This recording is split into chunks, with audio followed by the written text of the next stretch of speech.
ago, I saw this film that I loved called Blancanieves, that just stayed with me for a very, very long time after I'd seen it. It's still there. And then I learned not long ago that the director of that film was making his first animated title, which just completely blew my mind, and I couldn't wait.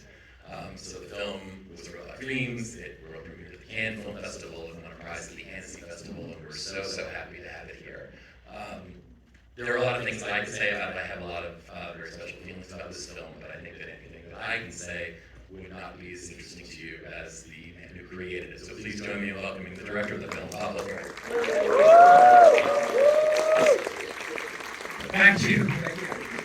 That was a great presentation, Mark. Thank you very much. Thank you for coming. Truly, muchísimas gracias. There's nothing the director that likes more than seeing full house and a big screen. So I'm very happy. I'm very nervous. You know, very happy. I'm in animation. It's film, and I'm premiering in LA. Yes. And I'm very nervous for the same reason. So, also, although it's my fourth film, and Matt, you moved me when you said that you have seen Blancanieves and you like it so much. It's my fourth film, but I feel like a first-time director. I feel very young now, and I feel like, oh, I'm in my 30s now. So, I just want to say one thing. For me, cinema is to dream awake, to live the life of others. So I would like that when the lights go off, you forget about your problems, your concerns, your mortgage, your student loans. Forget about yourself and be Robot and Dog, the protagonists of the film. And for me, cinema is like a time machine. So I want you to travel in time to New York City in the 80s. The city that adopted me for 10 years. So this film is my love letter to the Big Apple, and also a love letter to all my loved ones. And today, I want to dedicate the film to somebody very special for me. He's one of my oldest friends. He's the first director that I met in my life when I was in my teens, in Bilbao, Spain. He lives in LA, and he's here, so I dedicate the screening for him. Jeff Fascio, please stand up. Thank you, Jeff. This film is about friendship and memory, so I dedicate it to all my loved ones. So please enjoy the show, and see you later for the Q&A. And if I had known there was an audience award, I would have prepared something. Okay, sangria party in my hotel room after the screening. Thank you. I'm not gonna fall. I'll be careful.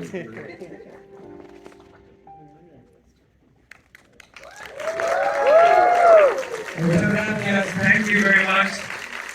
Thank you.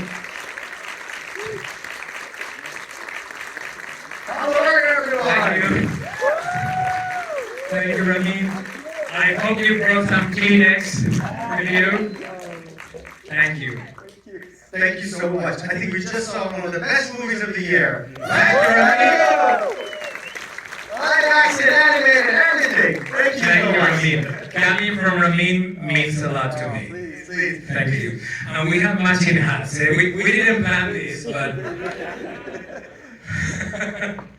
Thank you, Ramin. Thank you again. I really, you must think I'm a masochist, because I've seen this film thousands of times, but I wanted to be with you. This is truly the first screening of the film in the USA that I was in. And the only reason I make films is to connect and to feel the audience. And really, and this is, I'm not going to say this because I won the audience award, okay? You were amazing. You truly, I never felt so much reaction of all the screenings I've done with the film. Really, I'm very, very happy. Well, thanks for making such a moving, funny, pointed film. It's really one of the best. So, although this is your first animated movie, it's unbelievable that you managed to achieve so much. So I guess first question, I know you're a big fan of animation and graphic novels and comic books. You grew up with that. So this has been in the works for a long time. You know, as you mentioned, you know, your career has led to this. And maybe talk to us a little bit about how you found the book and what was it about this Sara Varon's book that really moved you and you said, okay, I'm going to make an animated movie. Yes, I agree with Ramin. I think all my previous films were just a preparation for this one. Really, I think I had an animation director inside of me. It just came out. I got out of the closet. So the book, I read it in 2010, and I just love it. I collect graphic novels and children's books and illustration books without words. Okay, so when I read it, first I was, surprised by the graphics. It made me laugh. There was some cruelty and some dark humor that I really liked. And the end really moved me. Truly, truly moved me. I made Blancanieves, I made Abracadabra, so in 2018, I went to my Billy shelf of IKEA. Sorry for doing product placement. I did a lot of product placement. So I got the book, I went through the pages, and this time, Ramin, I had tears. I was not moved. At the end of the book, at the end of the reading, I was tears because I was seeing the film. I know directors, we have only one power, and it's just we can see the finished film. I truly can.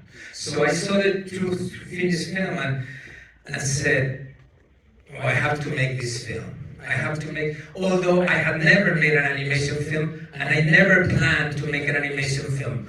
I thought I was going to keep making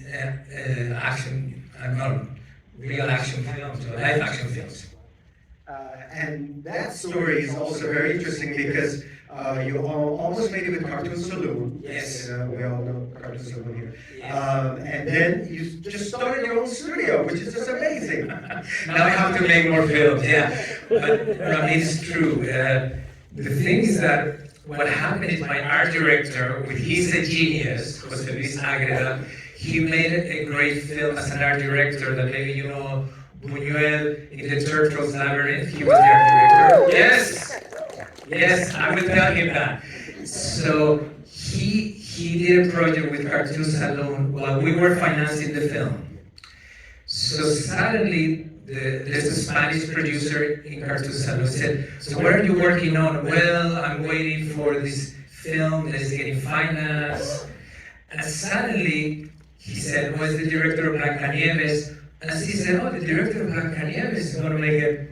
Okay, maybe we want to know a little bit about it. So send the script.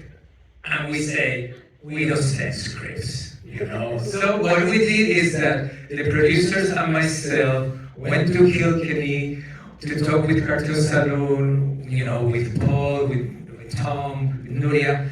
We put a show. They read the script, they loved it, and they said, let's do it. And suddenly, I was like dog. Honestly, I'm dog. Just see me like a dog right now. I should have brought some ears. I was in my bed when my wife was next to me, and I was saying, okay, so we're going to make a film with Cartoon Saloon, so I'm going to get an Oscar nomination. Okay, and my daughter was, oh, we're going to move to Ireland for 2 years. And suddenly happened what everybody knows happens a few years ago, COVID. So suddenly, my dream, so now we are still good relation, but they said, now the calendar changed, so the 2 years that we have for your film, we cannot make it. So suddenly, what do? We had to create a studio. And suddenly my producers, which they are really, really crazy, they created a studio to make this film. That's amazing. Yeah. Thank God. Thank you. One of the things that, you are a fan of cinema, and you pay homage to some of your favorite movie makers in this, I recommend everyone to see it more than once because every time you see it, you're like, oh, there's another scene, and you get more things out of it. So one thing that was interesting to me was the song September. When you were writing the movie, you were actually thinking about the song. Tell us about that. Yes, the thing is that it's based on a graphic novel, Sara Varon, and there's a moment at the end of the graphic novel that you see that robot plays a song, but Sara Varon doesn't know music, and she just puts some notes that probably some kind of crazy music, but she doesn't know what she played, but the robot's playing. And there was a moment when I was writing the script that I said, bingo. The movie starts in September, ends in September, because in the graphic novel there are like pages that said September, October, November, December, like a year. We made it in the first cut of the film, but at a certain moment we took it out, so we wanted to flow a little bit more. So suddenly September, and then my producers, when they read in the script that we wanted September, they said, do you know what this means? Some people work in the film business, music rights.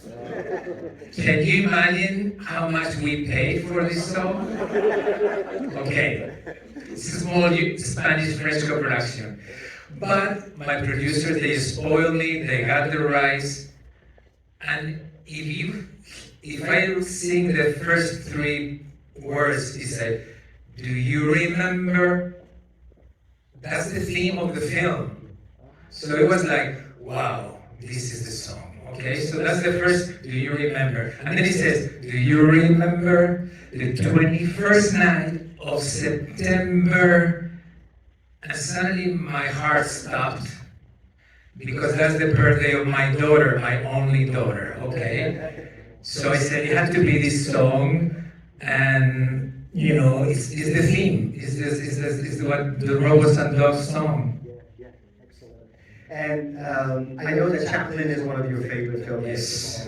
And you can actually see the influences, the way it mixes humor with sadness and poignancy, and it's wordless. So it definitely comes through. Tell us about some of your other influences.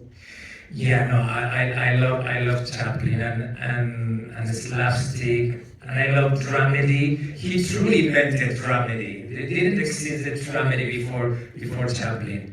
And City Lights was a big influence. And the amazing thing about City Lights is that it was produced in 1931. The sound era had started, but she still was making films without dialogue. So I love the film. And the end of City Lights, if you don't cry, you are dead. I promise you. Okay? So Chaplin was the first. And then you were asking me about other influences in animation? Animation, like action, whatever. In this film, definitely Jack Stati was a big influence. And there's a homage to Pierre Tex, that he's a less well-known director outside of France. In France, Pierre Tex is one of the greatest. That he directed many silent films. He was the assistant for many years of Jack Stati. The film Yo-Yo, I really recommend the film Yo-Yo, that it was the poster. So all those filmmakers that they made film without words, they were a big influence. And definitely, I don't know if I should put on my knees, but to talk about Miyazaki and Ghibli and Takahata, yes, let's put on my knees. Okay, yes. All the answers are with Ghibli, So yeah, I love that. Exactly. I love that. And I don't recall ever wanting two characters to get back together again, live action or animated, as much as I wanted Dog and Robot to get together. And tell us about the ending and the kind of Valentine you send out to all our lost loves and lost friends along the way. I mean, the thing is that today was an amazing screening. Every screening is different. The film is yours, not mine. And you guys, you clap at that moment, and that was wild and crazy. It was the first time I was in the audience. Suddenly, when they get together, you're clapping, and I was like, yes! I'm gonna really now twist their neck. Get ready, okay, because there's more. So yes, that end. Well, in the graphic novel, there's no dream. That dream doesn't exist. Okay, Sara Varon is an amazing graphic novel and artist, and she was so generous with me that she gave me carte blanche.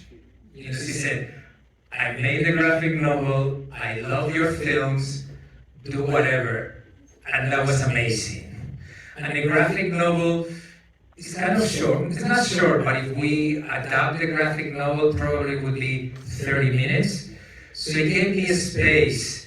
And for me, that dream was key, that it didn't appear in the graphic novel. Okay, so, and for me, the film is the end. The only reason to make this film and to make an animation film is just the end drove me crazy. It really, there was something that got into me, and I have lost many people on the way. My parents, they passed away. My heart has been broken many times, so this is really, it talks about memory, friends, lovers, people that passed away, and it was like a little homage to them. And I would love that if some people in the audience, while they were watching the film, they made the film theirs, and they thought about people that they lost in the past. Well, you did, right? Right? Yes. Yes, and you thought about some of their friends or lovers, ex-lovers too. I don't want to dominate the conversation because I know everybody has questions. Just one thing, you mentioned that you always storyboarded your movies, so that was natural for you to get into the animation. Tell us the joys of working in animation as opposed to live action. Well, there are many joys, but yes. I'm a rare abyss for a film, like a live-action film director. Although now I do both, but I storyboard all my films. I spend 1 year where I do all the shots. Although when I get on the set, sometimes you have to change everything because if some people here work in live action, that is crazy. When I make live action, I feel like I'm a clown in a rodeo and the bull is going crazy and I'm just going like, ah! And everything goes very fast and I'm always looking at the watch. It's crazy. But animation is a different thing. Yes. If you're patient, it's like a live action but in slow motion. So instead of deciding the things at that moment, sometimes when you don't have the answer, you say, let me think. And I went to the studio at 9 o'clock, and I went home and had dinner with my family. But in live action, nobody likes to wake up at 5 o'clock in the morning and be stressed all day long. So yeah, live action, animation, there's a lot of good things. That's why I think live action directors, when they try it, they repeat. Most of them. I think Fernando Treva, Wes Anderson. I don't know. I understand it now. I hope you repeat it many times. I hope so. All right, now we're going to have some brilliant questions from this audience, wonderful audience. So don't let us down. There we go. Young lady in the front. Okay, do you shout? Do you scream? Okay. You said you had to know that you have to make more animation films now since you made an entire studio to make this film. Do you have any films in mind or films already in production? Well, the thing is that we call it more like a pop-up studio. Actually, we got the machines, we got the software, we hired a lot of animators, but unfortunately, it was like a pop-up, so it got closed down. Okay. It's a pity, It's like, and we had a great animation director, Varon, that he was in charge. We can talk about him a little later. But definitely, I would love to repeat. I would love to repeat.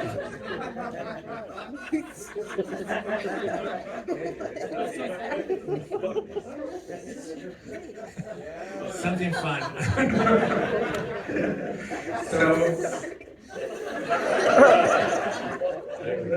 I don't know if they're keeping us up. I don't know if they're keeping us up. There's some kind of message. All right, quick, one more question, please.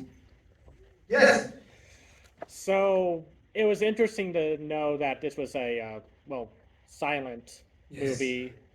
When you were getting this like financed and such, was there like any pushback since there aren't really that many silent animated films like Triplets of Belleville, Illusionists, and such? Was there like any challenge about convincing people about that, or?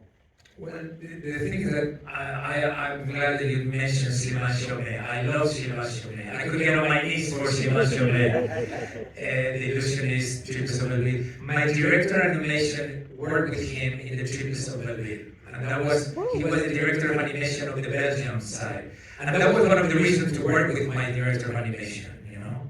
So, you were talking about the drawbacks. The thing is that the film industry in Europe is different from the States, you know. We work in certain budgets, with certain support from the governments, and you sell the TV. So if you have a career that is a little crazy like mine, you know, all my films are very different, but they found an audience and they made money back. So my producers were able to put it together, you know. We had a, you know, in a European film, as you can see, it's the opposite of an American film. An American film, it's put studio and the film starts. In a European film, until the film starts, you have 5 minutes of logos. You know, it's crazy. So it means a lot of people put their money and so in my case, I was lucky that I made already a silent film. Let's do a little bit more product placement. Matt talked about Blancanieves. That was a film I made 10 years ago. It was also without, that one was really silent because it had intertitles. And that movie was very successful in Spain and in Europe. So they kind of say, if he made one without words and it was successful, maybe he should succeed again. So in a way, the finance got pretty quickly.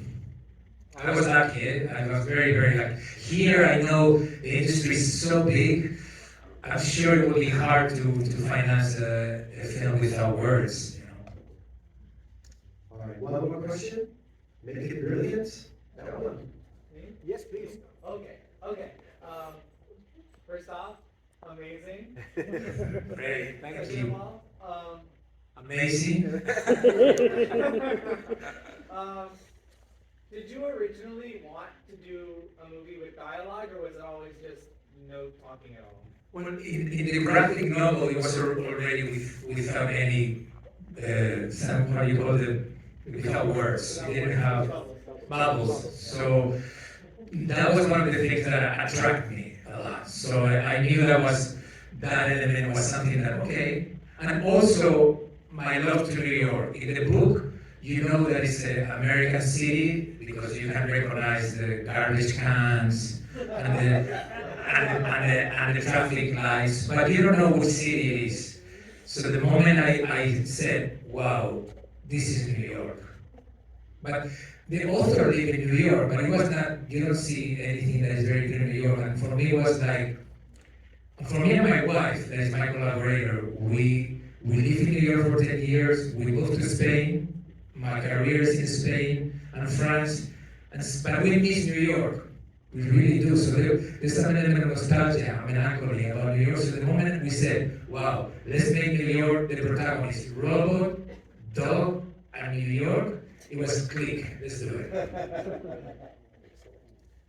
Okay, I'm going to be here, okay? So if somebody wants to talk and say nice things, if you want to say nice things to me, don't come to talk to me. I'll be outside, or I don't know if they are kicking us out, or... The Swifties are coming, so. Okay. Well, thank you. Thank you so much. Thank you for getting this movie for us. Thank you, That's Jan. great. Thank you. Thank you, Amigo. So, Amigo, we have to do this show. Every time. I'll be around. Okay, cool.